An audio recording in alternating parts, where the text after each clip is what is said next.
High court দেখিয়ে 18 সালের পরিপত্র বাতিল হয়।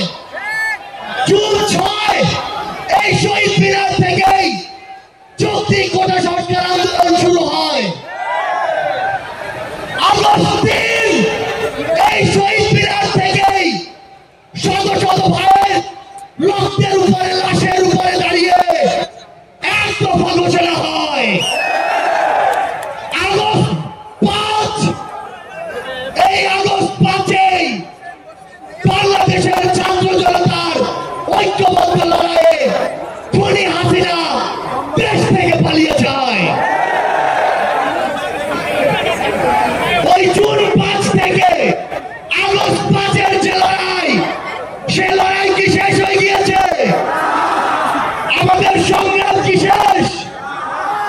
আমাদের সামনে এখনো খুনিরা, খুনিদের দোসররা এখন উন্মুক্ত ভাবে চলাফেরা করে।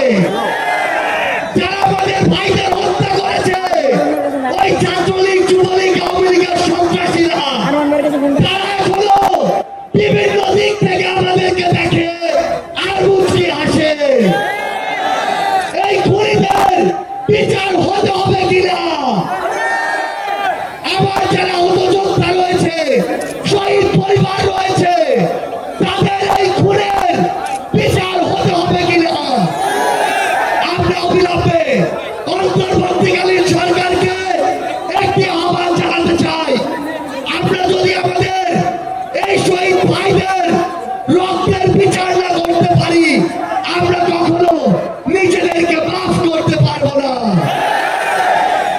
আমরা স্পষ্ট করে একটি কথা বলতে চাই, অন্তর্বর্তীকালীন সরকার এখনো যেই জায়গায় আটকে আছে, আমাদের সিন্ডিকেট গুলো ভাঙতে হবে। এখনো কেন আমরা শুনবো এক হাত থেকে আরেক হাতে সিন্ডিকেট দিয়েছে?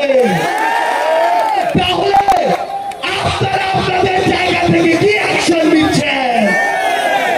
এক হাত থেকে যদি আরেক হাতে সিন্ডিকেট যায়, তাহলে সেই হাত আপনারা ভেঙে দিচ্ছেন না কেন?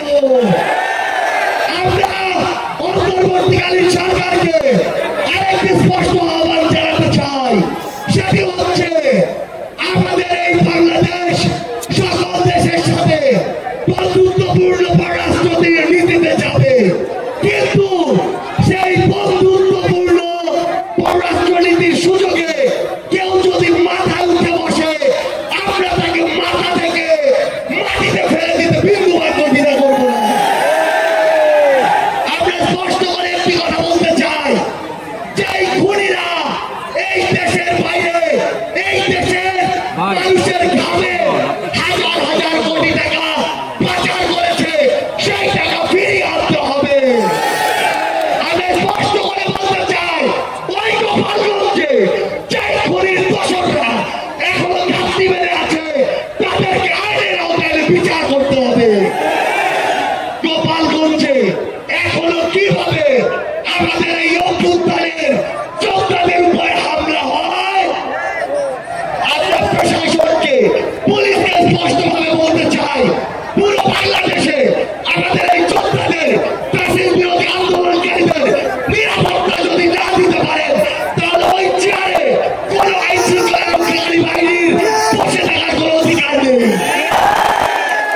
আমরা স্পষ্ট করে শুধু একটি কথাই বলতে চাই, আমরা এই অন্তর্বর্তীকালীন সরকারের কাছে আমরা এই গণহত্যার বিচার চাই। আমরা সিন্ডিকেট থেকে আমাদের মানুষের মুক্তি চাই। আমরা পাচারকৃত অর্থ ফেরত চাই। আমরা দ্রব্যমূল্য নিয়ন্ত্রণ করে মানুষের স্বস্তি চাই। আমরা আহত যোদ্ধাদের সুচিকিৎসা চাই। পরিশেষে শুধু একটি কথাই বলবো, যে শব্দ দিয়ে এত মানুষ রক্ত দিয়েছে, এত মানুষ জীবন দিয়েছে, যে কেউ সেই সচিবালয়ে বসে হোক, পুলিশে বসে হোক, অন্য কোথাও বসে হোক, যদি সেই শব্দের সাথে, স্পিরিটের সাথে বিন্দুমাত্র বিশ্বাসঘাতকতা করার চেষ্টা করে, তাকে সমূলে উৎপাদিত করতে হবে। আমাদের আবারও দেখা হবে সংগ্রামে।